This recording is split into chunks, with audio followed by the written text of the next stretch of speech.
कहते हैं बद्रीनाथ से मोक्ष का द्वार खुलता है। पांडवों ने भी अपनी अंतिम यात्रा यहीं से शुरू की थी, लेकिन इसका सबसे बड़ा रहस्य आज भी लोग नहीं जानते।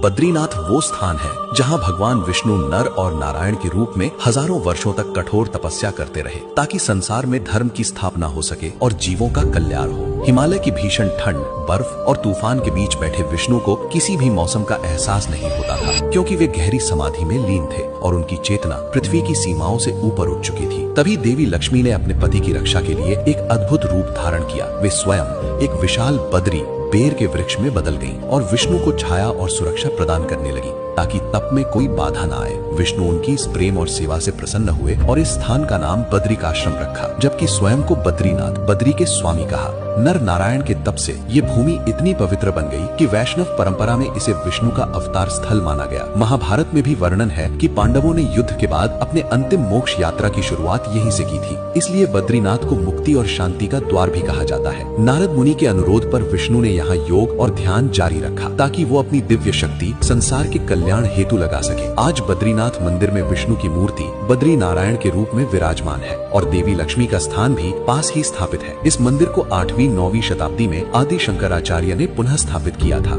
जिसके बाद ये स्थान भारत के सबसे पवित्र और प्राचीन वैष्णव तीर्थों में से एक माना जाता है। तो कमेंट में जरूर लिखना, जय श्री हरि विष्णु।